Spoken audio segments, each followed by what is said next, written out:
Hello everyone, welcome to Digital Maths Gala Paper 5 of Science Subject Section B। भाई सभी papers के section B upload कर दिए। ये लास्ट सेक्शन पेपर का सेक्शन बी है, फिर सेक्शन सी हम लोग स्टार्ट करेंगे। सेक्शन डी कोशिश पूरी है जल्द से जल्द हम लोग कर दें, लेकिन यार क्या कर सकते हैं, टाइम की कमी है। तो बने रहें भाई, लाइक शेयर सब्सक्राइब करना भूले नहीं भाई। अपने सारे स्टूडेंट्स को भाई, कहीं गलती होती है इंसान से ही होती है, चिंता मत करें, कहीं हो जाएगा, don't worry, will try my level best to go ahead. Section B आपके सामने लेके आया हूं। Explain the importance of pH in digestive system. देखो, आपका जो बॉडी है वो 7.5 पीएच पे चलता है। आपके स्टमक में जो HCl एसिड प्रोड्यूस होता है उसका 3 पीएच के आसपास रहता है। Because this acid means, stomach में जो HCl है वो जरूरी है क्योंकि पेप्सिन, भाई पेप्सिन जो एंजाइम है उसको एक्टिवेट करने के लिए एसिडिक होना जरूरी है। That pH level has to be maintain. फिर बहुत सारी जगह है, so that's why will go in human body all psychological reaction takes place in the pH 7.8 pH is very important for our digestive system. In stomach, the hydrochloric acid is secreted as food enters the stomach. It turns the pH of the stomach between 1 and 3. ठीक है, उसको 1 और 3 क्यों? Because this pH is important for the activation of the enzyme pepsin which helps in digestion of the protein in food. भाई protein को digest करने के लिए पेप्सिन एंजाइम को एक्टिवेट करना जरूरी है। और एक्टिवेट नहीं होगा भाई, कोई भी चीज एक्टिवेट नहीं होगी तो काम कैसे करेगी? तो एक्टिवेशन के लिए पीएच 1 और 3 मेंटेन करना जरूरी है। चलिए, give scientific reason sodium is kept in kerosene. भाई सोडियम हाईली रिएक्टिव एलिमेंट है। आप लोग एक्टिविटी सीरीज आपको पता ही होगा। So it is sodium is highly reactive element. Sodium is highly reactive element. Oxygen के साथ रिएक्ट होके जल जाता है। पानी के अंदर रखो तो पानी के साथ वो रिएक्ट करके हाईली एक्सोथर्मिक रिएक्शन बन जाता है। That's why it is kept under kerosene. उसको पानी में भी नहीं रख सकते और बाहर भी नहीं रख सकते। Sodium is stored in kerosene and it is highly reactive metal. It is kept in the open air. It easily reacts with oxygen and catches fire. भाई ऑक्सीजन के साथ रिएक्ट करके फायर, भाई आग लग जाती है। Since kerosene is mixture of hydrocarbon, it won't react with it. इसलिए केरोसिन जो है हाइड्रोकार्बन का मिक्सचर है, तो वो सोडियम जो है केरोसिन के साथ रिएक्ट नहीं करेगा। Since sodium and water reaction is highly exothermic, पानी के साथ भी एक्सोथर्मिक रिएक्शन है। Sodium should not be stored in water. This reaction produces hydrogen gas which ignites due to the heat released during the reaction। उसकी वजह से, heat release की वजह से वो जल जाता है। so that should be taken care। did Dobrinus triad also exist in the columns of Newland's octave? compare and find out।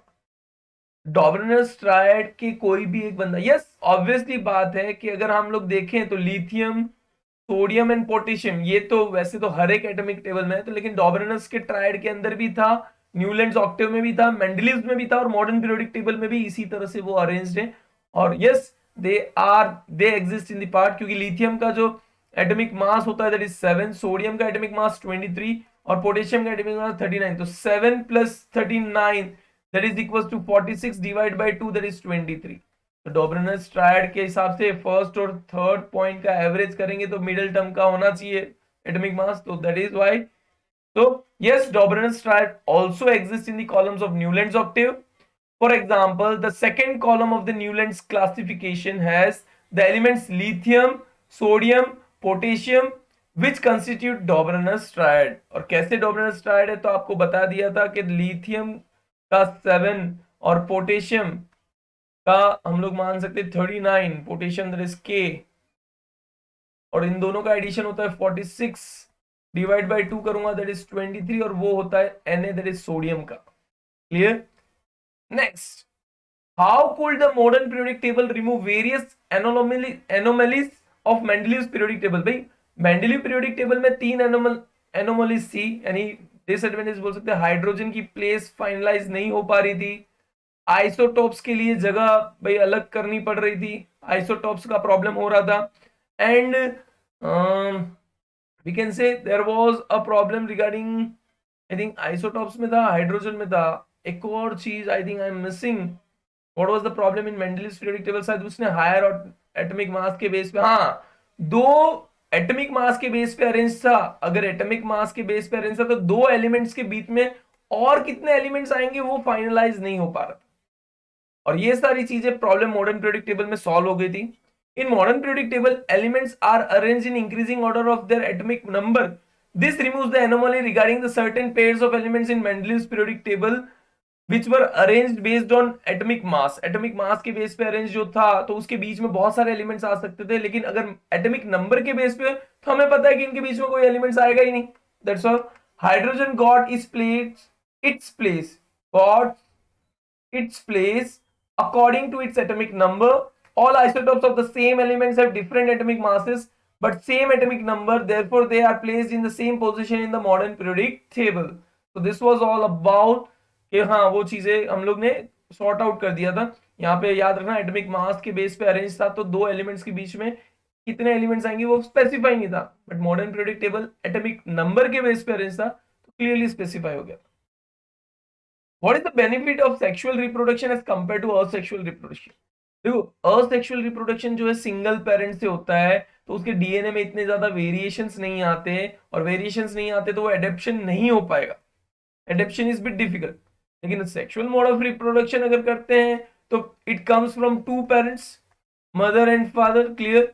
तो उसकी वजह से डीएनए में बहुत सारे वेरिएशंस आने के चांसेस हैं, और वेरिएशन की वजह से सर्वाइवल जो इफेक्ट्स है या सर्वाइवल एडेप्शन बेनिफिट मिलता है। So here are there is diversity in genetic makeup of individual produced by sexual reproduction. There is various diversity variations in the genetic, clear। Since both the parents are involved, the newly formed individual have attributes of both, दोनों के attributes मतलब दोनों की characteristics होती है। Variations are more successful in sexual mode of reproduction than asexual mode of reproduction. The species produced by sexual mode of reproduction survive more than those of produced by asexual reproduction. This is because genetic variations helps them to adapt to different environments, और अलग अलग environment को genetic variations की वजह से वो adapt कर सकते हैं। These are the points of benefit of sexual reproduction as compared to asexual mode of reproduction. Then what are homologous organs? How do they provide the evidence of evolution? Homologous organs are those organs who have or which have same structure and different functions. So we will write first, homologous organs are defined as the organs of different animals that are having similar structure but differ in their function, या having different functions. The presence of homologous organs helps in evolutionary studies and tracing the ancestor of fossils. भाई पुराने जो ancestors थे, homologous organs हमको पीछे लेके जाता है कि हाँ एंसेस्टर शायद दो अलग अलग ऑर्गेनिजम्स के एंसेस्टर सेम हो सकते हैं और वहां से इवोल्यूशन हुआ हो। The presence of homologous organs suggests that the organism is closely related to that species and shares a common ancestor। कोई भी दो स्पीसीज के बीच में, जैसे अगर लिजार्ड की बात करें या फिर बर्ड की बात करें, दोनों के हैंड के विंग्स के स्ट्रक्चर सेम है तो माइट बी पॉसिबिलिटीज कि उनके एंसेस्टर्स भले फंक्शंस अलग अलग है लेकिन एंसेस्टर्स सेम होने के चांसेस हो सकते हैं। ह्यूमन बींग्स के और लिजार्ड्स के हैंड भी सेम होते हैं। That's how it works. State the symbols of the following components used in electric circuit। Electric cell, देखो इलेक्ट्रिक सेल बोला है तो आपको सिर्फ सिंगल चीज से बताना है। अगर इलेक्ट्रिक बैटरी बोली होती, if they might have said battery, तो आपको मल्टीपल सेल्स से शो करना होता है और उसमें पॉजिटिव नेगेटिव भी शो कर दो, इट शोज। तो पहले electric battery, that is positive and negative. Plug की, देखो प्लग की अगर ओपन होता है मतलब तो ये वाला सिंबल, क्लोज होता है तो ये वाला symbol. Then variable resistance, variable मतलब चेंज होते रहता है, रेजिस्टेंस हम लोग चेंज कर सकते हैं while using the circuit. And volt meter, तो वोल्ट मीटर को भी आप इस तरह से डिनोट कर सकते हैं, दिस इज वोल्ट मीटर। तो इलेक्ट्रिक सेल, प्लग की that is closed and open, on and off जो भी बोल सकते हैं, और variable resistance and volt meter. An electric heater draws 4 ampere electric current, भाई एक हीटर है जिसका करंट जो है 4 एम्पियर है, चलो ठीक है। Current from the service means the potential difference between 2 and V equals to 60 volt. If the electrical potential difference is increased up to, भाई voltage V dash equals to 120 volt हो जाएगा तो I डैश नया current क्या होगा। तो सबसे पहले इस तरीके के बेस पे resistance R equals to V upon I, V equals to IR होता है तो R equals to V upon I, that is 60 upon 4 यानी हो गया 15 एम्पियर, सॉरी भाई रेजिस्टेंस है 15 ओम, ठीक है। और यहाँ पे भाई करंट फाइंड करना है तो I equal to V upon I dash equal to V dash upon R. तो वी डैश आपका 120 है, आर आपका 15 है, that is equals to 15 8 ampere. So current आपका कितना हो जाएगा, 8 एम्पियर करंट हो जाएगा। So you should take care कि कैसे फाइंड करना है। Next, what is the principle of electric motor. देखो इलेक्ट्रिक मोटर क्या करती है, इलेक्ट्रिकल एनर्जी को मैकेनिकल एनर्जी में कन्वर्ट करती है। तो वो वर्क करता है हमारा भाई इलेक्ट्रोमैग्नेटिक, वो उस क्या बोलते हैं ना, प्रिंसिपल्स पे वर्क करते हैं। That is the electric motor works on principle that current carrying conductor placed in a magnetic field experiences a force. Current carrying conductor को अगर इलेक्ट्रिक फील्ड या मैग्नेटिक फील्ड में डाला जाए तो it experiences a force. Electric motor converts electrical current और electric energy to mechanical energy. What is the role of split rings. भाई split rings commutators का काम करती है in electric Motors. The split rings acts as commutator, वो commutator के तौर पे एक्ट करती है। The reversal of the current also reverses the direction of the force acting on the two arms A B and C D. Reversal of current मतलब जैसे जैसे current reverse होता है तो वो डायरेक्शन, जो स्प्लिट रिंग्स है उसके डायरेक्शंस भी चेंज कर देता है easily. So the reversing of current is repeated at each half rotation giving rise to continuous rotation of the coil and the axles. और उसकी वजह से, करंट रिवर्स होने की वजह से सेम डायरेक्शन में हमारा कॉइल घूमता रहता है। वो किसकी बदौलत है, that is because of split rings. Splits rings नहीं होते तो सेम डायरेक्शन में एक्सेल शायद नहीं घूमता, उसको बार बार फिर हाफ रोटेशन चलते रहता। Write 2 points of difference between biodegradable non-biodegradable waste। biodegradable waste जो naturally decompose हो जाता है और short period of time में, नॉन बायोडिग्रेडेबल वेस्ट बहुत टाइम लगता है लेकिन फिर भी नेचुरली डिकम्पोज नहीं हो पाता। Biodegradable waste, they are considered safe for the environment. They are considered harmful to the environment. Biodegradable waste substance are natural waste. Non-biodegradable substance are synthetic waste. Biodegradable substance do not cause pollution. Non-biodegradable substance cause pollution. This substances decompose naturally in the environment. This substance do not decompose naturally in the environment. Example उन्होंने दिए हुए हैं, vegetable waste, dead plants, dry leaves, flowers, straws, animals excreta etcetera. और non biodegradable waste के अंदर आ जाता है rubber, chemicals, paints, plastics, polythene, metals etcetera. तो यू आर अवेयर अबाउट, इसमें से देखो कोई भी 2 पॉइंट लिखने, तो मैं तो यही कहूंगा कि नेचुरल डिकम्पोजिशन जो है ये वाला एक लिख दो, पॉल्यूशन और वो सब कुछ पॉल्यूशन वाला आपके उसके साथ आ जाता है। So you can write this one on example. 3 चीजें आप जरूर मेंशन करो, ठीक है। Next, the energy flow in an ecosystem is always unidirection. देखो यार इकोसिस्टम के अंदर भाई हमको एनर्जी, जैसे प्लांट्स हैं, प्लांट्स को एनर्जी मिलती है सन से, मोस्ट प्रोबेबली वी कैन से सन से प्लांट्स को एनर्जी मिलती है, ठीक है, प्लांट्स को एनर्जी मिलती है। तो क्या ऐसा लगता है कि प्लांट्स वापस सन को एनर्जी दे सकते हैं? No, it is not possible.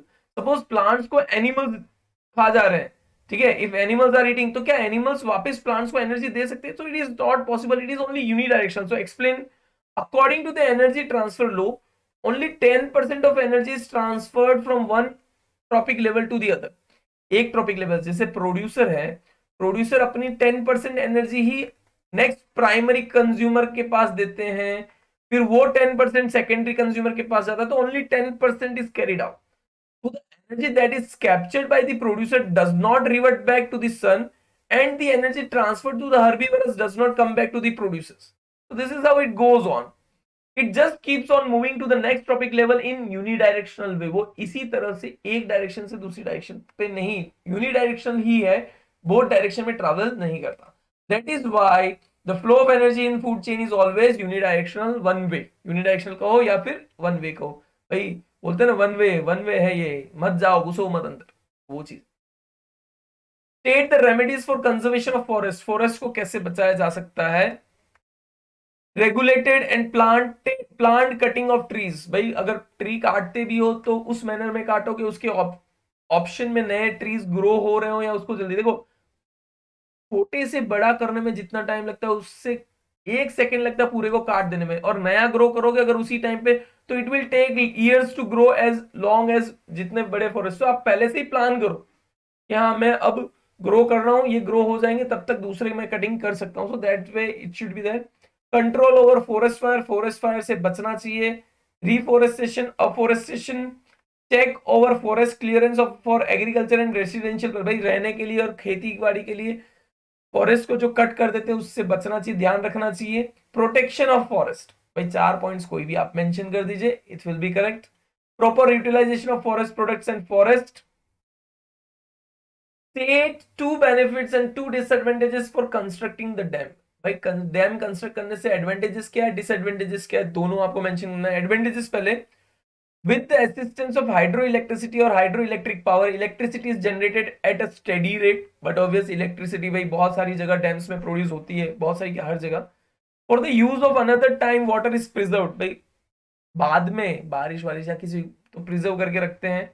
for irrigation purpose, water sports और even other types of pleasurable activities that lake of reservoirs built behind the dam may also be used, visitors जाते हैं सब कुछ करते हैं तो उसके लिए भी यूजफुल हो सकता है। डिसएडवांटेजेस की अगर बात करें, it is very costly to build a dam, the government needs to ensure strict regulations are followed and very high quality is established, भाई इतना खर्चा होता है, भाई खर्चा तो होगा ही, पैसा भाई किसी चीज में फ्री ऑफ कॉस्ट थोड़ी होगी। It is important to evacuate people living in towns and villages in the surrounding areas in which are risk of flooding. They are losing their families, their farm, losing their farms. यानी जहां पे dam बनने वाला है वहां से बहुत सारे लोगों को शिफ्ट करना पड़ता है और वो अपनी जमीन वगैरह सब कुछ खो देते हैं और उसके कंपैरिजन में उनको वापस जितना मिलना चाहिए मिलता नहीं। आठ डिसएडवांटेज गलत बात है, होनी चाहिए। So this was the last question of section B of paper number 5। आपके लिए इसी तरह से मैं रेगुलरली कोशिश पूरी कर रहा हूं यार जल्द से जल्द करने की, बट टाइम हर चीज के लिए समय चाहिए। So thank you very much. बस सब जगह लाइक शेयर सब्सक्राइब कर दीजिए, कमेंट कर दीजिए कैसा लगा, आपको पसंद आ रहा है, आपके लिए काम का है नहीं है, whatever you feel, suggestions are also always welcome. Till then take care, bye bye.